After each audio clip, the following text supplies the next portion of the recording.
प्रभु हरे कृष्ण दंडवत प्रणाम। आरंभ कर दूं? हाँ स्टार्ट करो प्रभु आगे।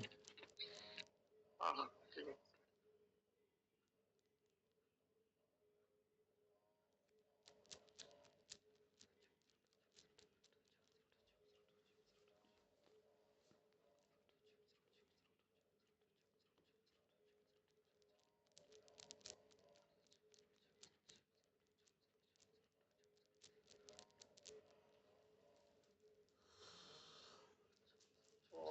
अज्ञानतिमिरन्धस्य ज्ञानजनशलाकया चक्षुरुन्मीलितं येन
हरे कृष्ण। ओम अज्ञानतिमिरन्धस्य ज्ञानजनशलाकया चक्षुरुन्मीलितं येन तस्मै श्री गुरवे नमः। श्री चैतन्य मनोभीष्टं स्थापितं येन भूतले स्वयं रूपं कदा मह्यं ददाति स्वपदान्तिकं। वन्देऽहं श्रीगुरोः श्रीयुक्तपदकमलं श्रीगुरुज वैष्णवाश्च श्रीरूपं साग्रजातं सगण रघुनाथं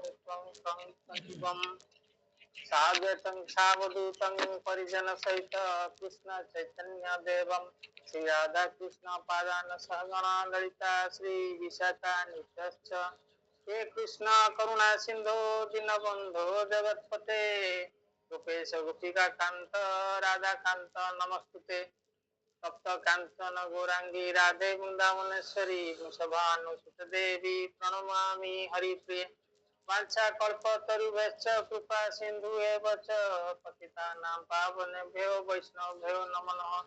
श्री कृष्ण चैतन्य प्रभु नित्यानंद श्री अद्वैत गदाधर शिवसादि गौर भक्तवृंद हरे कृष्ण कृष्ण कृष्ण हरे हरे हरे राम राम राम हरे हरे। ओम नमो भगवते वासुदेवाय जस्वानुभावम् अखिलश्रुतिसारमेकम् आध्यात्मं दीपं गतितितिक्रं तमोदं संसारिणं करुणायाः पुराणज्ञं तं व्यासशृणुमुपयामि गुरुमुनीनां शृण्वन्तं स्वकथा कृष्णपुण्यश्रवणकीर्तनः उद्यन्तः सुअभ्युदनी विधुनोति श्रुताम् नारायणं नमस्कृत्यं नरं चैव नरोत्तमं देवी सरस्वतीं व्यासं ततो जयमुदीरयेत् नष्टप्रायेषु अविद्येषु नित्यं भागवत सेवया भगवती उत्तमश्लोके भक्ति भगवती नस्तिकी। हरे कृष्ण। आप सभी को इस भागवतम सत्र में स्वागत है। जैसे अभी चल रहा है भागवतम 11 अध्याय समाप्त हो गया। अभी द्वादश अध्याय 12 चैप्टर आरंभ होगा। तो इसका एक शेयर किया हूँ चार्ट जो बार्थ इसमें क्या क्या आएगा। बार्थ ऑफ एम्परर परीक्षित, तो महाराज परीक्षित का जन्म, इसके बारे में थोड़ा विस्तार से वर्णना होगा। इसमें जैसे चार्ट में देखिए 36 श्लोक है इस चैप्टर में, अध्याय में। तो 36 जो है इसमें क्या क्या तो डिवाइड किया गया है। 1 2 3 जो श्लोक है इंक्वायरीज अबाउट परीक्षित 103 श्लोक की है। तो इसमें क्या क्या आएगा? सेव्ड इन उम। कौन? परीक्षित महाराज कैसे सेव हुए? Saved in um, birth, death and destiny after death. Desired to hear about him who heard from Sukhdev Goswami. Sukhdev Goswami ने राजा परीक्षित को बोले थे और सुखदेव गोस्वामी ने इस शौनक ऋषि भी सुनने पाए उनसे। तो 4 से 6 46 श्लोक जो है Yudhishthira exemplary rule, perfect Krishna conscious leader कौन कैसा होता है? Name and fame which higher planet. तो इनका जो जस माने स्वर्गलोक तक भी पहुंच गया था। No attention for worldly opulence, completely absorb in Lord service. तो महाराज युधिष्ठिर कितने धर्मात्मा थे। तो इसके बारे में भी कुछ है, क्योंकि महाराज परीक्षित को युधिष्ठिर महाराज के पुत्र है, तो उनका भी बनना चाहिए। क्या उनका वंशावली है?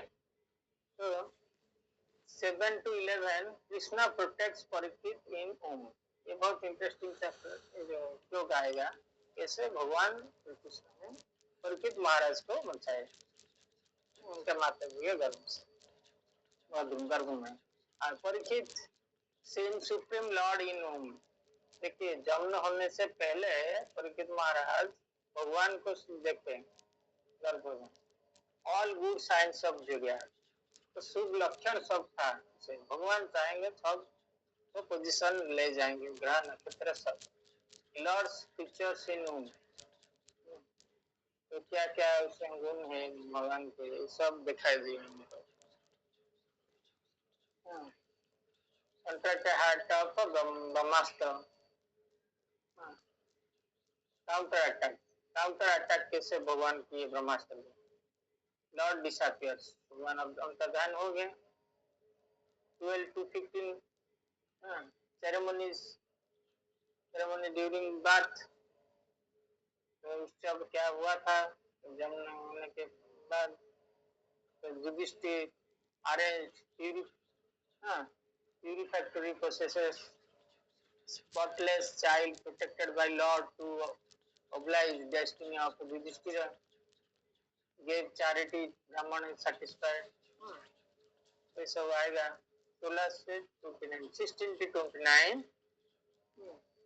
Brahman speak about Parikshit, will be famous as Vishnu Ratha, prediction of future qualities। 18 to 29, prediction of future qualities, will be first class devotee, indicated by Lord's personal protection। Prediction में फ्यूचर का क्या क्या हुआ है? will take advantage of death notice, will submit to hearing process, prince developed like waxing moon। 30 to 36 Parikshit growth and Yudhishthir's sacrifice। So Parikshit means examiner for his constant contemplation to search who saved him in whom। तो Parikshit examiner, तो search किए कौन मुझे बचाए, धीरे धीरे उनको वैसा में जाने। युधिष्ठिर परफॉर्म्स और सैक्रिफाइस, अश्वमेध यज्ञ किए Yudhishthir. Karna return, Krishna returns to Dwarka with Arjun, तो द्वारका को लौटे कृष्ण अर्जुन के साथ। ये सब चार्ट शेयर करूंगा ग्रुप में, इसको ध्यान में रखिए। इसमें क्या होगा, तो कौन सा श्लोक पढ़ाया जा रहा है, उसमें क्या कंटेंट है, इससे चार्ट से पता चल जाएगा। तो ओवरऑल आपके आंखों के आगे एक चार्ट रहेगा, तो आप जान जाएंगे इसमें क्या क्या है। जो भागवतम पढ़ेंगे और कोई भी सब्जेक्ट हो, इसका क्या इसमें क्या पढ़ाया जाएगा, इसमें क्या सार है, इसको समझने से सही है। क्योंकि ये जो भागवतम सावधान का जो सावधानी से सुनना चाहिए, क्योंकि ये बहुत गहरा बात है, इसमें बहुत सारे। तो ये हापाजरली है, एक चैप्टर दूसरे चैप्टर में हापाजरली है। क्यों हापाजरली है, इसको हम इधर श्लोक 1 में जानेंगे, तो क्यों इसका इधर उधर हुआ है। तो भगवान का नाम, जब नाम गुण रूप लीला इसके बारे में वर्णन होगा, तो सब मग्न हो जाएंगे इसमें। तो पता नहीं चलेगा किसके बाद क्या आएगा, सीक्वेंस कुछ नहीं होता है ऐसे। तो भगवान के बारे में सुनते सुनते कुछ एक ब्रांच को चले गए, तो सीक्वेंस नहीं आएगा। तो इसको आज हम श्लोक नंबर 1 से हम करेंगे। ये अध्याय 12 है, सम्राट परीक्षित का जन्म के बारे में। तो श्लोक नंबर 1, सैन्यक उवाच अश्वत्थामपसृष्टेन ब्रह्म शीर्षेरु तेजसा उत्तराय हतो गर्भ ईशानो ईशेन जीवितः पुनः। तो सैनिक ऋषि उवाच, सैनिक ऋषि ने बोले, सैनिक मुनि ने कहा, सैनिक उवाच, सैनिक मुनि ने कहा, अश्वत्थाम्ल द्रोणपुत्र अश्वत्थामा के उपसृष्टेन निक्षेप छोड़े जाने से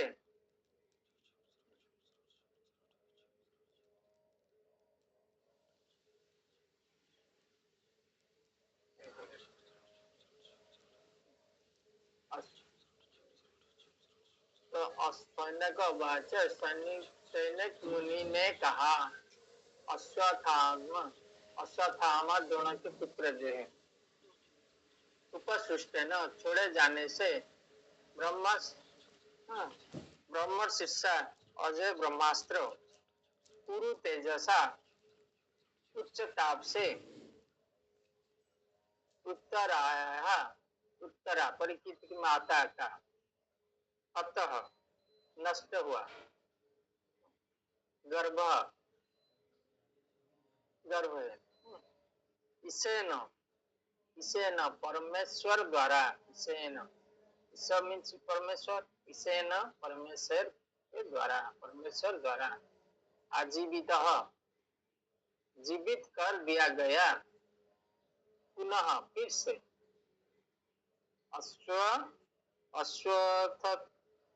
अश्वत्थाम्लेपस्पृष्टेन ब्रह्म शीर्षेरु तेजसा उत्तराय हतो गर्भ ईशेन जीवितः पुनः। तो अनुवाद ऐसा है, सैनिक मुनि ने कहा, महाराज परीक्षित की माता उत्तरा का गर्भ अश्वत्थामा द्वारा छोड़े गए अत्यंत भयंकर तथा अजय ब्रह्मास्त्र द्वारा विनिष्ट कर दिया गया, लेकिन परमेश्वर ने महाराज परीक्षित को बचा लिया। तो तात्पर्य ऐसे प्रभुपाद ने लिखे हैं, नैमिषारण्य के वनों में एकत्रित हुए ऋषियों ने सूत गोस्वामी से महाराज परीक्षित के जन्म के विषय में प्रश्न किया, लेकिन इस वार्ता के बीच अन्य विषयों की चर्चा की गई, जैसे द्रोण पुत्र द्वारा छोड़े गए ब्रह्मास्त्र, अर्जुन द्वारा उसे दंड देना, रानी कुंती देवी के प्रार्थना, पांडवों के द्वारा विष्णुदेव के पास जाना, उनकी प्रार्थनाएं, तत्पश्चात द्वारिका के लिए भगवान का प्रस्थान इत्यादि। फिर कृष्ण का द्वारिका आना तथा 16,000 रानियों के साथ निवास करने इत्यादि की भी चर्चा की गई। सारे ऋषि मुनि इन विवरणों के सुनने में लीन थे, किंतु अब वे अपने मूल विषय पर लौटना चाह रहे थे। अतएव सौनक ऋषि ने इस तरह की जिज्ञासा की। सौनक ऋषि ने इस तरह की जिज्ञासा की। इस तरह उस अश्वत्थामा द्वारा छोड़े गए ब्रह्मास्त्र की चर्चा फिर से आ गई। तो अश्वत्थामा जो द्रोण पुत्र के प्रति दंडवधान, हम इसको भी स्टडी किए थे, इसमें ब्रह्मास्त्र छोड़ा गया था उस वक्त। तो उसके बाद ये सब आ गया है। रानी कुंती देवी की प्रार्थना, पांडवों द्वारा विष्णुदेव के पास जाना, उनसे सलाह मुस्कुरा लेना, उनके प्रार्थना है। तत्पश्चात द्वारिका के लिए भगवान का प्रस्ताव, द्वारिका में प्रवेश करके जैसे उनके जस्ट चैप्टर जो गया था, तो ये सब चला। भगवान के ऊपर जब डिस्कशन होता है, कब टाइम चला जाता है पता नहीं चलेगा, क्योंकि इतना मधुर है भगवान का लीला सुनने में। तो जो सुनेगा मंत्र मुग्ध होकर सुनेगा, और टाइम कब चला जाएगा पता नहीं चलेगा, कब कितना टाइम। तो ऐसे भी डिस्कशन कर रहे थे। अश्वत्थामा के बाद देखिए कहाँ कहाँ चला गया। पूरा कुंती देवी के पास गया, उनके पास विष्णुदेव के पास चला गया। उसके बाद ये द्वारिका में प्रवेश कर गए। तो ऐसे होता है, तो हापाजली ऐसे होता है, एक्सपीरियंस नहीं है। और नैमिषारण्य, इसका महत्व पहले भी आप जानते हैं। नैमिषारण्य पूरा विश्व ब्रह्मांड को एक सर्कल की तरह लेंगे तो इसका सेंटर आएगा नैमिषारण्य। तो उधर सुनने का क्या महत्व है? नैमिषारण्य सेंटर में जो होता है, एक दिल्ली हमारा राजधानी है, ये सेंटर होगा। फिजिकल सेंटर नहीं है मगर पावर का सेंटर है। तो दिल्ली में कुछ हलचल होगा तो पूरा सारा देश में इफेक्ट पड़ेगा। डिसीजन लिया जाता है, संसद है, राष्ट्रपति प्रधानमंत्री है दिल्ली में, तो उधर जो डिस्कशन होगा और जो निष्पत्ति लिया जाएगा, तो इसका इफेक्ट तो पूरा भारत के ऊपर पड़ेगा। और उस वक्त पूरा विश्व का एक ही सम्राट थे। हस्तिनापुर के जो राजा, आजकल जो दिल्ली है, उस वक्त वो था हस्तिनापुर। हस्तिनापुर में जो शासन कर रहे थे वह पूरा पृथ्वी का राजा थे। क्योंकि उस वक्त देखिए जो अमेरिका और दूसरा सब यूरोप, ये सब बाद में पता चला उसमें। किंतु जितना भी ये केंद्रित था पृथ्वी में, जितना ही लोग थे, इतना बहुत सारे भी लोग थे, और सब केंद्रित थे ये आसपास। तो हस्तिनापुर उस वक्त उसका राजधानी था पूरा विश्व में। और उसका जो शासक थे परीक्षित महाराज के पुत्र, up to Parikshit Maharaj sons. तो उस वक्त तक ये पूरा पृथ्वी का राजा हुआ करता था, और दूसरा राजा नहीं ऐसे होते हैं। छोटा छोटा राजा होते हैं, वो अधीन होते हैं। तो अश्वमेध यज्ञ करने का यही मतलब है, एक भिन्न मतलब है अश्वमेध यज्ञ करने का। एक ही उद्देश्य इसमें, एक पॉइंट है, जो अश्व को छोड़ा जाता है, ये घूमेगा, इसका मन जहाँ होगा वो चलेगा। उसके पीछे पीछे राजा का सैन्य सामंत सब सेनापति ये सब चलेंगे। अश्व राजा का प्रतीक होता है, जो क्षमता का प्रतीक होता है। तो कोई अश्व को प्रणाम करके और उसका स्वागत करते हैं, इसका पता चलता है वो राजा सम्राट का अधीन होने के तैयार है, उनको मानेगा और बंधुता सूत्र में बंधे होंगे, फ्रेंड होगा, वो फ्रेंड है। कोई अश्व को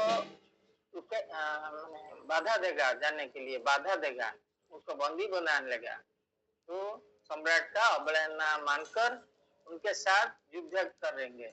जो सैन्य सामंत गए थे, युद्ध करके बलपूर्वक फोर्सफुली उसको अधीन करेंगे। तो ऐसे होता है। ऐसे करके 3 बार जो अश्वमेध यज्ञ युधिष्ठिर महाराज ने किए, पूरा विश्व को ऐसे कंट्रोल कर लिए। उस वक्त इतना शक्तिशाली वो थे, कोई खड़ा नहीं हो सकता, और जो भी आया भी उसको भी कंट्रोल कर लिया। तो ऐसे करते थे, एक ही विश्व। तो नैमिषारण्य इसीलिए सेंटर था ब्रह्मांड का, जो विश्व ब्रह्मांड, जो हमारा जो विश्व ब्रह्मांड है, इसका सेंटर हुआ करता था। इसीलिए उस संस्थान में जो कुछ आलोचना होगा, इसका बहुत बड़ा इफेक्ट पड़ेगा। ये भी है। तो ये श्लोक नंबर 1 में आप जाने ये हापाजली क्यों है, क्योंकि भगवान के ऊपर जब डिस्कशन होता है तो भगवान के बारे में सुनते एक ब्रांच निकल गया। तो उसके बाद वो फिर से जानना चाहे, पहले जानना चाहते थे कि महाराज परीक्षित का जन्म कैसे हुआ, कितना उनका जीवन के बारे में, उनका डेथ कैसे कैसे हुआ। तो ऐसे इसके भीतर बहुत सारे डिस्कशन ऐसे हो गया। तो श्लोक नंबर 2 है, तस्य जम्न महाबुधो, तस्य जम्न महाबुधे कर्माणि च महात्मनः निधनं च जयते स प्रत्यगतवान् यथा। तस्य जम्न महाबुधे, तस्य मीन्स उनका, उसका, महाराज परीक्षित का।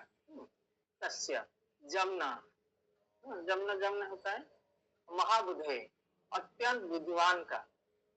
कर्माणि च महात्मनः, कर्माणि कार्यकलाप, च भी,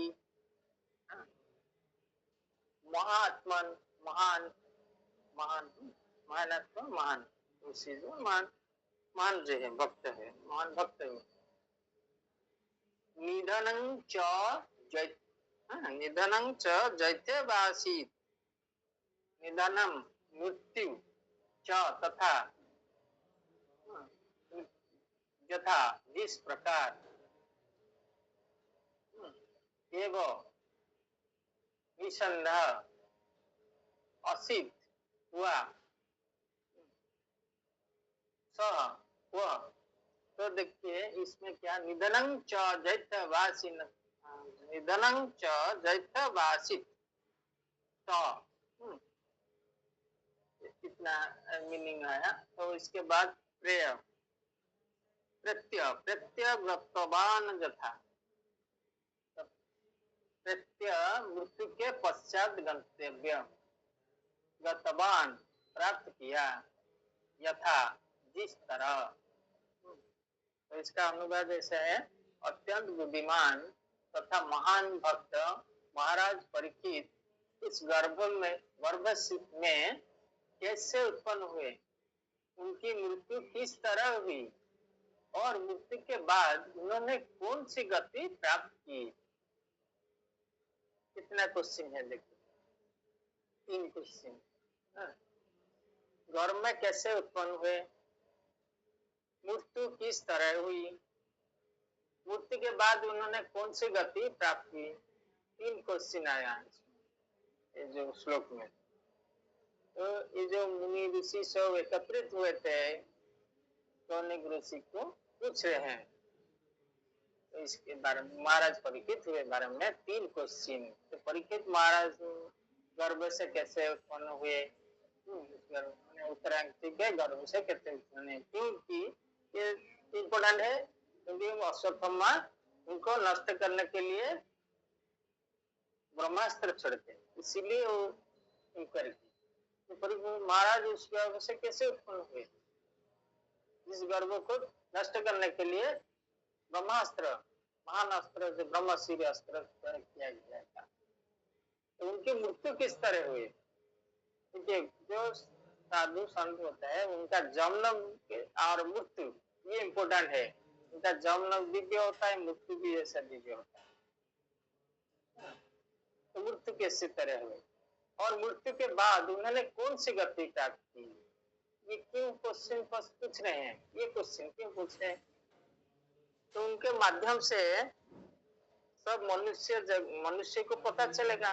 जैसे अर्जुन के माध्यम से भगवान सब शिक्षा दे रहे हैं मानव जगत को, ऐसे ही जो सौनिक ऋषि को पूछ रहे हैं ऋषि मुनियों ने, तो मानव कल्याण के लिए एकत्रित हुए हैं। उनका इतना निजी नहीं था, निजी भलाई, तो मानव कल्याण के लिए, विश्व कल्याण के लिए लिखा गया है पहला चैप्टर। तो मानव कल्याण के लिए तो सब एकत्रित हुए। जो गुप्त ज्ञान था सुखदेव गोस्वामी ने महाराज परीक्षित को बताए थे, व्यासदेव ने सुखदेव गोस्वामी को बताए थे।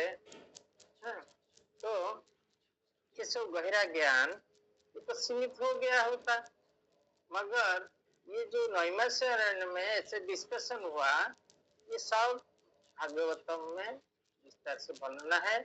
तो ये और कुछ लुकायित नहीं हुआ। देखिए भगवान की कृपा से स्वयं भगवान ये सब ज्ञान दे रहे हैं भागवतम में, स्वयं भगवान। तो इससे भगवान बहुत कुछ सिखा रहे हैं। हम मानव जगत के कल्याण के लिए जो मुनि ऋषि एकत्रित हुए हैं नैमिषारण्य में, तो सैन्य ऋषि से क्वेश्चन आंसर्स में पूछ रहे हैं। हम जैसे चैप्टर खत्म हुआ तो जो हम क्वेश्चन आंसर किए, इससे क्या हुआ, रिवाइज हो गया। और सब जो जानते हैं तो ठीक है, जो नहीं जानते वो जान गए और कुछ रिकल हो गया।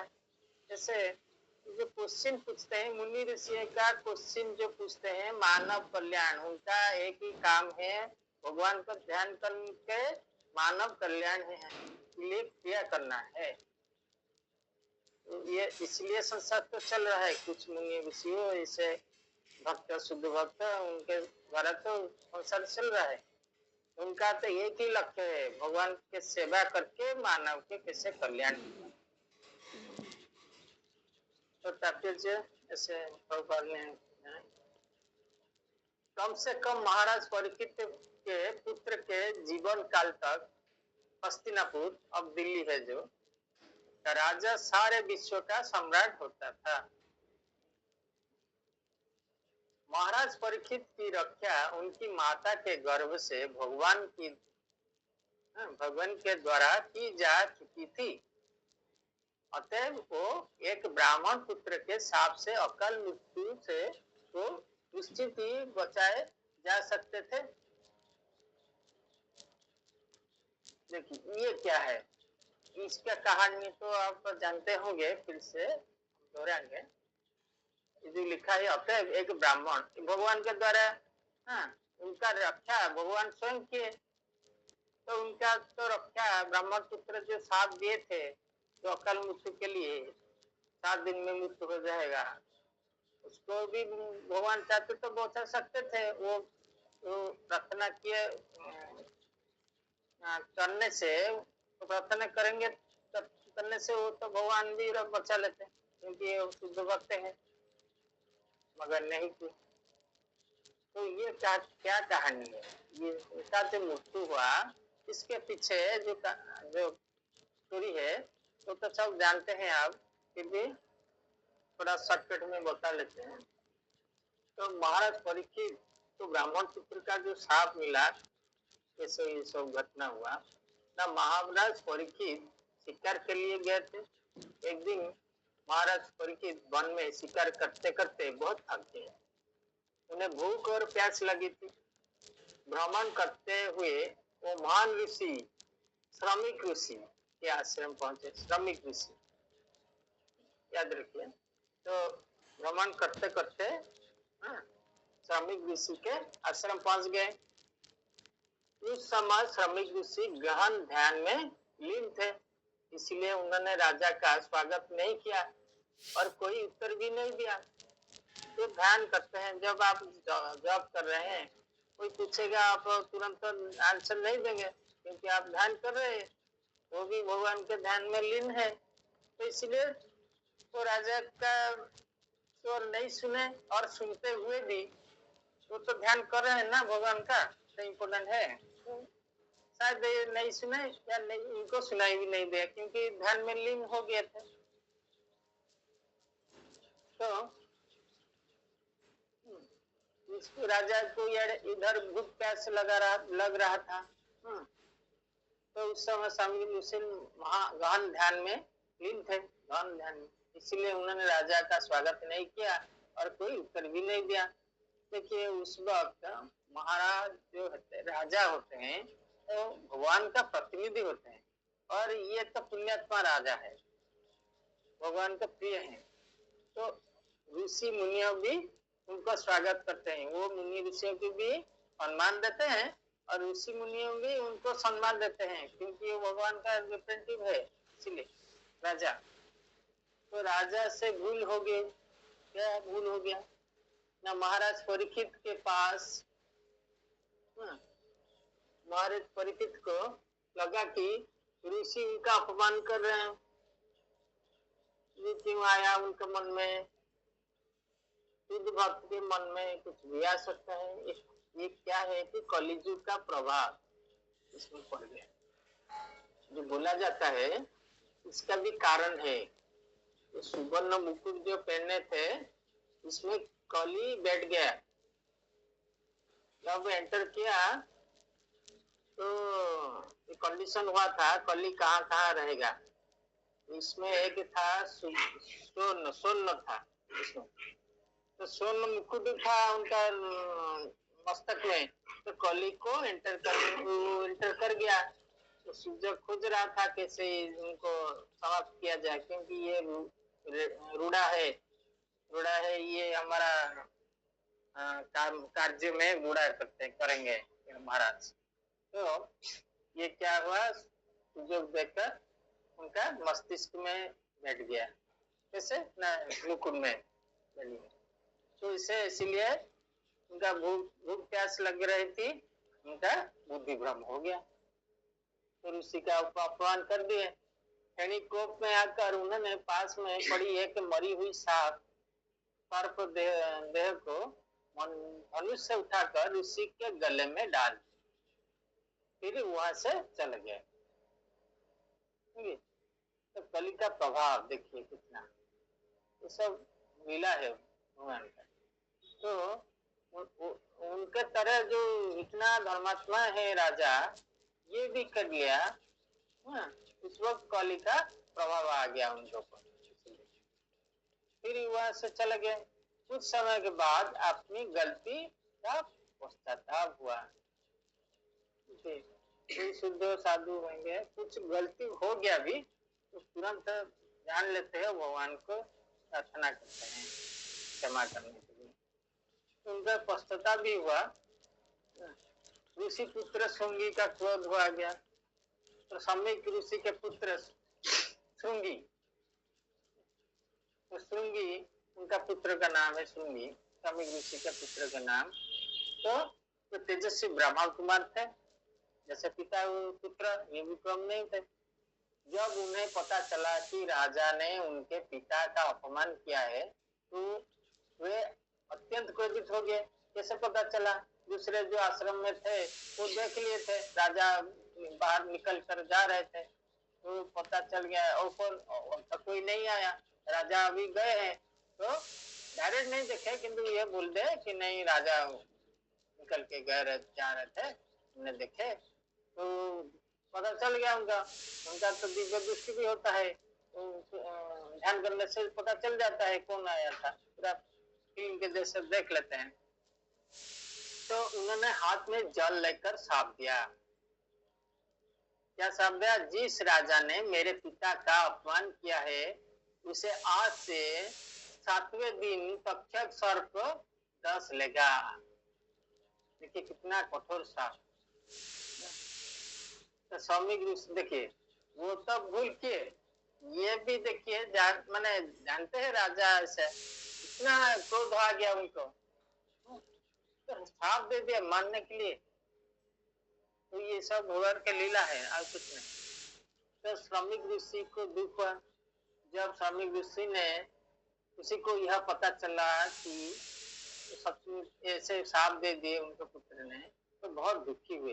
उन्होंने अपने पुत्र से कहा, महाराज परीक्षित महान भक्त और धर्मात्मा राजा है, छोटी भूल के लिए इतना कठोर शाप उचित नहीं था। देखिए, किसी का प्राण ले लेना इतना, ये तो इतना वर्जित काम नहीं था। और ये वो राजा है, कुछ गलती हो गया, छोटा मोटा शाप देने से चलता, क्योंकि ये पूरा मृत्यु हो जाने के लिए शाप दे दिया। इसलिए तो उनका पिता दुख हुए। उनके राज्य में प्रजा सुखी और सुरक्षित है। तो कोई बड़े आदमी से कुछ भूल हो जाता है, थोड़ा सा पत्थर इतना नहीं होता है। तो ऋषि ने कहा कि क्रोध में आकर तुमने अनुचित कार्य किया। महाराज परीक्षित ने साफ स्वीकार कर लिया। जब महाराज परीक्षित को साफ का समाचार मिला, तब उन्होंने प्रतिक्रिया नहीं दिया। देखिए, शुद्ध साधु ऐसे होते हैं, तो जानने से वो तो गलती हो गया ना, गलती हो गया, इसे तो दंड मिलना चाहिए। तो उन्होंने इसे भगवान की कृपा समझकर स्वीकार कर लिया। भगवान के जैसे क्वालिटी जो उनका शुद्ध भक्तत्व के पास भी ऐसे क्वालिटी आता है। जैसे गांधारी ने जो वंश निपात हो जाएगा, जैसे मेरा वंश निपात कर दिया आपने, आपका वंश भी निपात हो जाएगा। तो गांधारी ने जो अभिशाप दिए थे भगवान को, भगवान स्वीकार किए। भगवान स्वीकार नहीं किए होते तो कुछ नहीं होगा, क्योंकि भगवान को अभिशाप देने से क्या हुआ, वो सर्वशक्तिमान है, उनको क्या पता उनको कुछ होगा, अभिशाप का होगा, कुछ नहीं होगा। तो जानबूझकर लिए, ये सब उनका लीला था। तो महाराज परीक्षित ने साफ स्वीकार कर लिए, प्रतिक्रिया कुछ नहीं दिखाए। उन्होंने इसे भगवान की कृपा समझकर स्वीकार किया है। इम्पोर्टेंट है।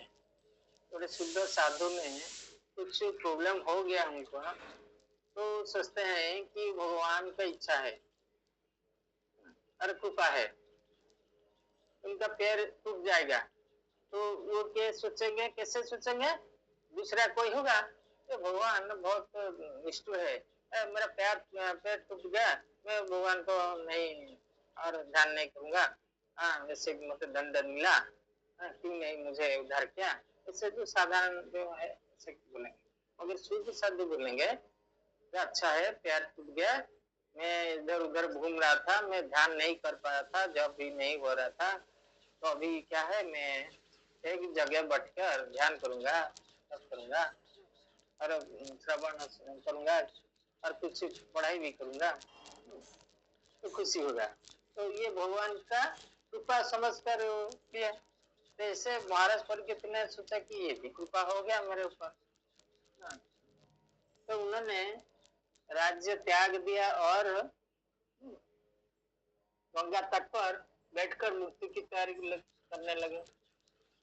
उसी समय महान संत सुखदेव गोस्वामी यहाँ वहां आए और 7 दिनों तक उन्हें भगवतम का उपदेश दिया। देखिए, महाराज इतना कार्य व्यस्त थे, उनका क्या टाइम मिलता भगवत ऐसे सुनने के लिए? 7 दिन 7 रात कंटिन्यूअस, कभी टाइम नहीं होगा। मगर वो देखिए उनका क्या कृपा भगवान की है ना, पता चल गया, कॉन्फिडेंटली वो कॉन्फिडेंट हो गए, मेरा मृत्यु 7 दिन के बाद आएगा। जब एक आदमी कॉन्फिडेंट हो जाता है तो उसका सीरियसनेस पूरा पीक में जाता है। जब तक नहीं कॉन्फिडेंस नहीं आएगा, मरेगा तो जरूर ना, मैं मरूंगा, साधारण आदमी क्या सोचेगा, मैं तो मरूंगा, मरने का भी सोचता नहीं, फिर भी सोचा कि हाँ मैं तो मर जाऊंगा कभी, आज नहीं तो 10 साल के बाद, 20 साल के बाद, 5 साल के बाद, फिर 2 साल के बाद, फिर 2 हफ्ते के मैं मर जाऊंगा।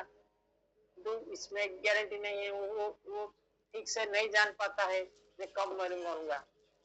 तो कंफर्म हो जाएगा, इसको आदमी को बोल दिया जाएगा तुम 5 साल 6 दिन में खत्म हो जाएगा, तो वो देखिए पूरा सीरियस हो जाएगा, और जो बोलेगा वो उनका ऊपर विश्वास होगा कि ये सच बोलेगा जो बोलेगा। तो वो पूरा सीरियस हो जाएगा, सब काम धाम छोड़ के जो करना चाहिए उसको करेगा, लेवल दूर का लेवल के जैसा इतना लेवल में हो। तो इस कथा में क्या सीखने मिलता है? क्रोध मनुष्य का विवेक नष्ट कर देता है, सब जानते हैं। महान व्यक्ति से भी कभी कभी भूल हो सकती है, महान व्यक्ति से भी कभी कभी भूल हो सकती है। भक्त हर परिस्थिति को भगवान की व्यवस्था मानकर स्वीकार करता है। तो भक्त मैंने दूसरे एंगल से सोचता है, हर परिस्थिति को सोचेगा नहीं भगवान का व्यवस्था है। एक्सीडेंट हो गया, हाथ पैर टूट गया, मगर ये सोचेगा नहीं मेरा पूरा जीवन चला गया होता, भगवान बचा लिए, और कुछ हो जाता, हाँ तो मैं कोमा में चला जाता, वो तो नहीं हुआ, पैर हाथ पर टूट जाएगा, कुछ प्रॉब्लम नहीं। ऐसा तो मैं अभी घर में बैठकर जब करूंगा, टाइम मिलेगा मुझे और पाठ करूंगा, कुछ मैं नहीं कर पा रहा था जो व्यस्त में, वो कर सकता हूँ। भगवान की कथा सुनना जीवन की सर्वोच्च सिद्धि है, ये भी इम्पोर्टेंट है। तो भगवान का कथा है, तो परीक्षित महाराज चतुर थे, ज्ञानी थे, इसलिए वो जानते थे क्या करना है। तो आजकल क्या किसी को पता नहीं चलेगा, मैंने चलता नहीं, क्या करूंगा, कैसा रोजगार, कैसा कमाऊंगा, हाँ गाड़ी चढ़ूंगा, घर बनाऊंगा, और क्या करूंगा, लक्ष्य क्या है, ऐसे चलता है, चलता है सब।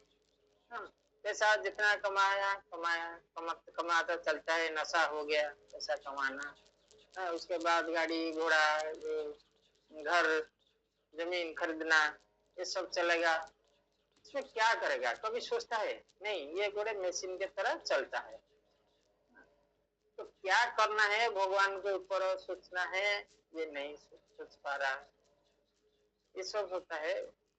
जो इसीलिए बोला जाता है जो भजे कृष्ण नाम वो बड़ा चतुर होते हैं, वो लक्ष्य जानते हैं, जीवन का लक्ष्य क्या है, स्वर्ग सिद्धि क्या है। तो भगवान के कथा सुनना, उनका सेवा करना, ये सब होता है। तो महाराज परीक्षित के बारे में तो कुछ जानेंगे, इसलिए अभी क्योंकि महाराज परीक्षित के द्वारा राज्य संभालने के बाद कलियुग ने अपने कार्य करना शुरू कर दिया था, अतः इसका जो पहला कुलक्षण प्रकट हुआ वो था इतने बुद्धिमान तथा भक्त राजा महाराज परीक्षित का स्थापित होना। राजा तो असहाय नागरिकों का रक्षक होता है और उन सबका कल्याण, शांति तथा संपन्नता उसी पर निर्भर रहती है। दुर्भाग्यवशतः पतित कलयुग के बहकावे में आकर एक अभागे ब्राह्मण पुत्र द्वारा निर्दोष महाराज परीक्षित को लांछित कराया गया और इस तरह राजा को 7 दिनों में अपनी मृत्यु के लिए तैयार होना था। महाराज परीक्षित विष्णु द्वारा रक्षा किए जाने के लिए विशेष रूप से विख्यात थे। अतः जब एक ब्राह्मण पुत्र ने उन्हें वृथा ही शाप दे डाला, तब भी यदि वे चाहते तो अपनी रक्षा के लिए भगवान की कृपा का आह्वान कर सकते थे, किंतु शुद्ध भक्त होने के कारण उन्होंने ऐसा नहीं करना चाहा। तो शुद्ध भक्त कभी भी भगवान से अनावश्यक कृपा याचना नहीं करते। तो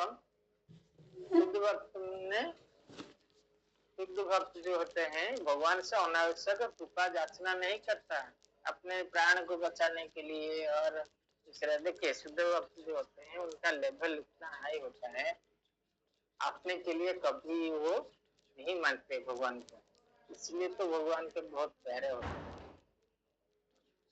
तो अपने के लिए कुछ नहीं मांगता, शरीर उनका जो भी हो वो छोड़ देते हैं भगवान के ऊपर। उस लेवल पे होंगे तो छोड़ने से चलेगा, वो लेवल में नहीं होगा, कोई अपना शरीर को ऐसे छोड़ देगा, क्या नहीं लगा, क्या होगा, और खराब हो जाएगा। तो शुद्ध भक्त है जो, देखिए भगवान के ऊपर जितना जो आश्रित है उतना केयर वो लेंगे। हम जितना डिपेंडेंसी नहीं बनाएंगे तो हम कुछ केयर नहीं लेंगे हमारा शरीर को, तो क्या होगा, ज्यादा खराब हो जाएगा। इस शरीर के माध्यम से तो आत्मा तो ठीक है, सब आत्मा के लिए कर रहे हैं, जो शरीर भी इम्पोर्टेंट है। शरीर के माध्यम से तो आत्मा कुछ कर पाता है, माध्यम है, शरीर है कि माध्यम, तो शरीर के माध्यम से तो आत्मा कुछ कर पाएगा ना। सेवा जो कर रहे हैं शरीर से कर रहे हैं, मन से तो करेंगे, मगर शरीर से भी कुछ करना है, तो शरीर को बचाना पड़ेगा, केयर लेना पड़ेगा। जो शुद्ध साधु है उनका बात अलग है, वो पूरा आश्रित है, भगवान के ऊपर छोड़ देते हैं। देखिए एक साधु जो होते हैं वृंदावन के, जानते होंगे, उनका किडनी दो खराब हो गया, जय पताका स्वामी, उनका क्या प्रॉब्लम है, देखिए कितना प्रॉब्लम है। तो फुल्ली डिपेंडेंट ऑन कृष्णा, जो fully dependent on Krishna, Krishna will take care of him और हर। कोई फुल्ली डिपेंडेंट नहीं होगा, भगवान उनको इतना क्या क्यों लेंगे। तो इतना शारीरिक प्रॉब्लम के बाद भी वो सब भगवान के सेवा कर पा रहे हैं। ये भगवान की कृपा से, और क्या है, कृपा है, ये भगवान की कृपा है।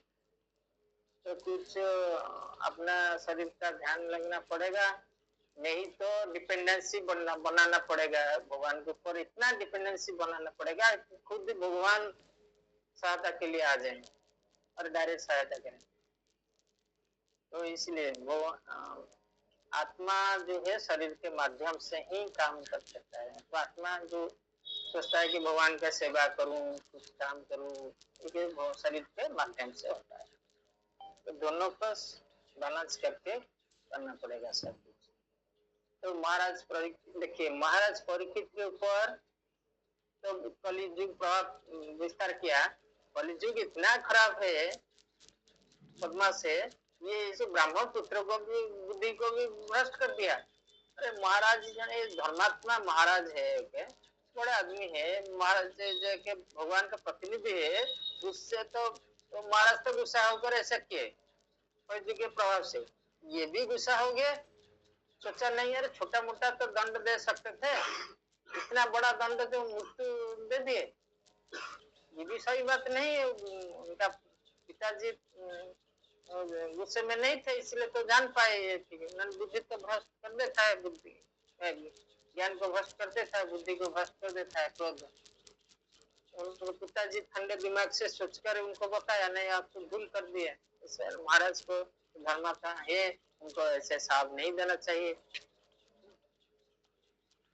तो महाराज विष्णु के द्वारा सुरक्षित होते हैं, विख्यात है। तो ब्राह्मण पुत्र का अभिशाप भी न्यूट्रलाइज कर सकते थे भगवान विष्णु को बोलकर, प्रार्थना करके।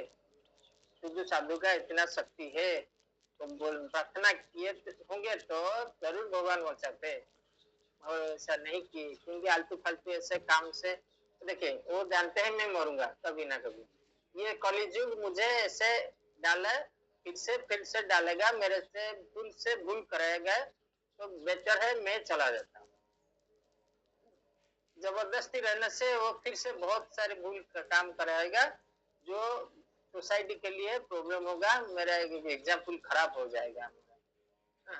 और देखिए जो बड़े आदमी होते हैं ना, उनका सम्मान ही बहुत बड़ा होता है।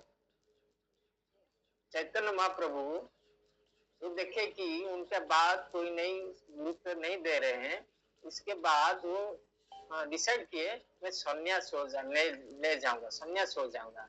तो सन्यासी जो होगा, उस एज कम होने से भी उनको सम्मान मिलेगा, उनके बात कोई सुनेगा।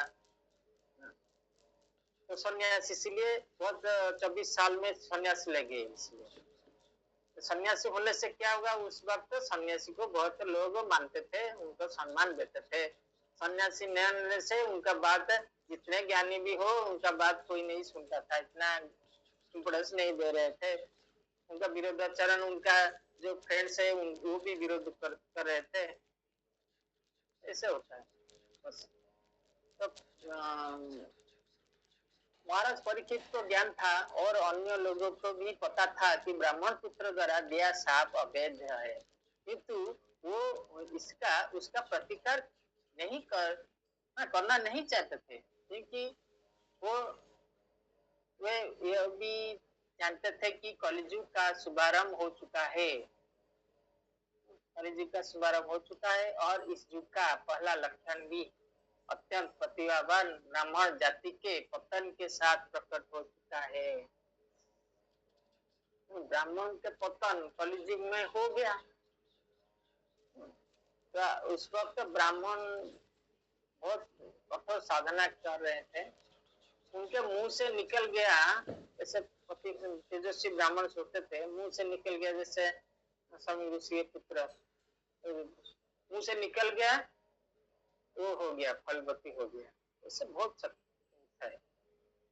तो कलियुग का प्रभाव से ये से भी डाउन हो गए सब ब्राह्मण, जो पत्यान ब्राह्मण जाति उनका भी पतन हो गया, लखन आ गया। तो वो काल प्रभाव के मार्ग में बाधक बनना नहीं चाह रहे थे, अपितु वे खुशी खुशी और उचित ढंग से मृत्यु वरण करने के लिए तैयार थे। देखिए, काल प्रभाव मार्ग में भगवान श्री कृष्ण भी नहीं आना चाहते थे, उनका तो काम खत्म हो गया। जब तक कृष्ण धरती पर थे उस वक्त काल का जो कलिजुग का इतना हिम्मत नहीं था कि घुस सके। तो ये शायद रिक्वेस्ट किया और कुछ हुआ, तो प्रभु भगवान जानते हैं कि देखिए ये तो मेरा जो लीला था, मेरा जो आने जो कार्य करना था तो सब खत्म हो गया। उनका भी सब ज्ञाति कुटुंब में जो अभिशाप के कारण है सो अपने अपने में फाइट करके मर गए, तो मेरा क्या कारण है, काम है, तो काम सब खत्म हो गया। तो मैं रह कर क्या करूंगा, इसलिए वो चलने का व्यवस्था कर ले। तो उसके बाद ये तुरंत कल विवाह कर घुस गया। तो इसको भी देखिए महाराज परीक्षित भी जानते हैं, बाधा सृष्टि करना ठीक नहीं है और ज्यादा समय तक इसको भी रोक नहीं पाएंगे, मुक्ति तो होना है। और काल के प्रभाव में खड़े होने के भगवान भी नहीं चाहते, मैं क्या करूं, तो भगवान की इच्छा होगा इसे, इसलिए ऐसा हुआ। तो इसे बाधक ना बनकर तो खुशी खुशी मृत्यु को वरण करने के लिए तैयार हो गए। वो भाग्यशाली थे कि मृत्यु के लिए तैयार करने के लिए उन्हें कम से कम 7 दिन का तो समय मिला था, ये इम्पोर्टेंट है। देखिए वो जान गए थे कि मेरा तो मृत्यु 7 दिनों के बाद तुरंत जरूर होगा, अभिशाप हुआ था। कोई आदमी जान जाएगा तो कुछ तैयार कर सकता है। आदमी जानेगा कोई मृत्यु हाँ मृत्यु एक हफ्ता जो होता है, वो सोचता है कि मैं तो नहीं मरूंगा, और मरेगा तो मैं मरूंगा तो हाँ 20 साल 25 साल 30 साल तक मैं चलूंगा, ऐसे टारगेट रख लेता है। किंतु मृत्यु तो कोई नहीं पहचान सकता, कब किस दिन कैसे आ जाएगा कोई नहीं जानता। तो इसीलिए थोड़ा ये ढीला हो जाता है, जो करना चाहते हैं नहीं कर पाता। मगर ये डिसाइड हो गया कि 5 साल की 6 साल कितने दिन के बाद ऐसा तो हो जाएगा, कंफर्म हो जाएगा, उनका कंफर्मेशन पा जाएगा तो थोड़ा सीरियस हो जाएगा। जो भी लेवल का है व्यक्ति वो उसका अधूरा काम कुछ तुरंत जल्दी जल्दी करना चाहेगा। तो उनका जो चेतना के स्तर जो जिस चेतना में है, उस चेतना में जो प्रायोरिटी देता है तो वो कर्म जल्दी जल्दी खत्म करने के लिए चाहेगा। तो महाराज जो परीक्षित ये धर्मात्मा थे, भगवान के भक्त थे, तो ये भगवान के बारे में सुन सुनकर मरना चाहते थे। भगवान का नाम धाम गुण लीला ये भगवान से अभिन्न नहीं है। तो भगवान का नाम जो उनका लीला के बारे में सुन सुनकर मृत्यु वरण करने के लिए रेडी हो गए। अतएव उन्होंने इस समय का सदुपयोग परम संत तथा भगवत भक्त सुखदेव गोस्वामी के सानिध्य में किया। तो ये होता है। तो ये सब जो दोनों श्लोक डिस्कशन हुआ और ये जो चार्ट है हम तो शेयर कर दूंगा ग्रुप में। और ब्राह्मण का अभिशाप कैसे मिला ये सब आप जान रहे। तो लास्ट में थोड़ा एक संगीत जो भजन है तो थोड़ा मैं गाना चाहता हूँ, इसके बाद सेशन होकर बंद कर देंगे। हरे कृष्ण। एक मिनट।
नंदन अभय चरणर बिंदरे भजहु रे मन श्री नंदन अभय चरणर बिंदरे दुर्लभ मानव जन्म सत्संगे दुर्लभ मानव जन्म सत्संगे कर होए भव सिंधु रे कर होए भव सिंधु रे भजहु रे मन श्री नंदन अभय चरणर बिंदरे।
कले से कृपण दुरागना सफल सुफल बोलागिरे सफल सुफल बोलागिरे भजहुरे मन श्री नंद नंदन अभय चरणार बिंदरे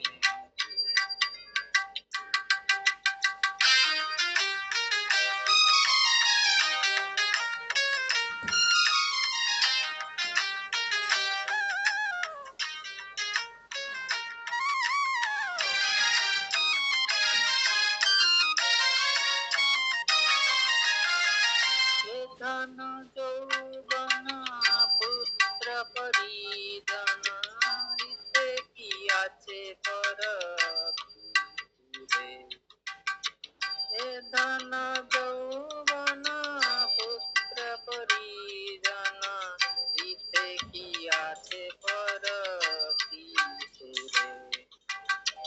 कमल दल जल जीवन टल मन कमल दल जल जीवन टल मन भजहु हरि पद नीति रे भजहु हरि पद नीति रे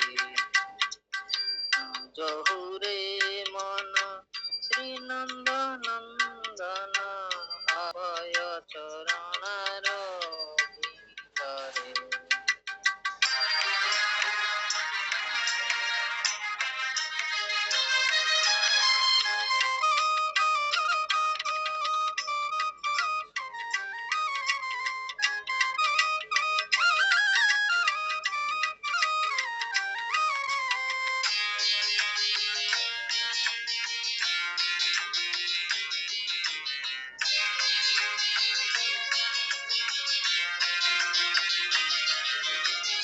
श्रवण कीर्तन स्मरण वंदन पाद सेवन दास्य रे श्रवण कीर्तन स्मरण वंदन पाद सेवन दास्य रे पूजन शक्ति जन आत्मनिवेदन पूजन शक्ति जन आत्मनिवेदन गोविंद दास विलास रे गोविंद दास विलास रे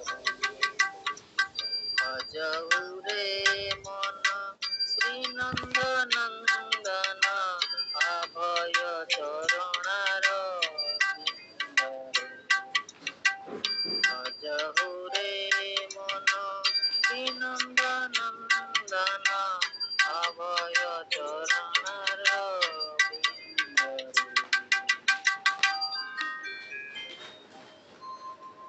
धन्यवाद संगीतकारों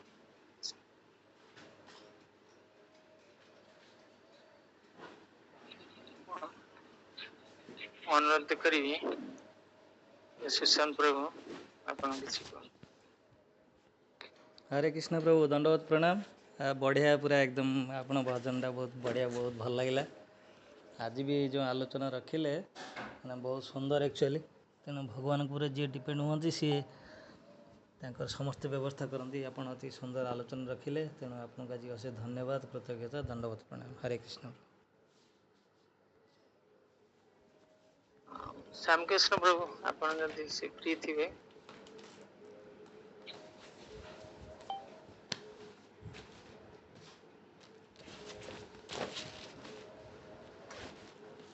हरे कृष्ण दंडवत प्रणाम टू ऑल डिवोटीज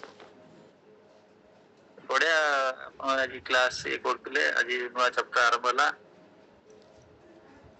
आपन ताको बहुत भल भाव अध्ययन कले बुझेगा चेष्टा कले जो भजन टा भी गाइले तो सब भागवत कथा कहवाई आपनकर जो स्वाध्यायटा बढ़ी एवं उत्साह बढ़ी एवं जो आग्रहटा बढ़ी से परिलक्षित होउची आप प्रिपेयर करछंती से मो क्लास देवी तो भक्ति भजन को करिया केते समय देइछंती केमती भल भाव करियो ट्रैक प्रस्तुत करछंती से आपको ये जो इंटरेस्ट समस्त भीतर आप उत्साह देइछंती से आपको बहुत बहुत धन्यवाद। Thank you.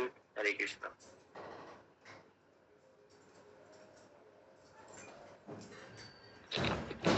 आशुतोष प्रभु को अनुरोध करिए कुछ कहे।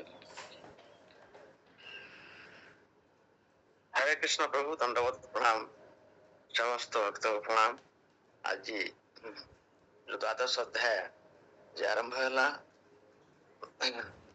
परीक्षित महाराज विषय जन्म वृत्तांत ये विषय तो जो बहुत सुंदर कथा आज कहगला आपनकर जो चेष्टा आपनकर जो परिश्रम आपनकर डिस्कशन रो माने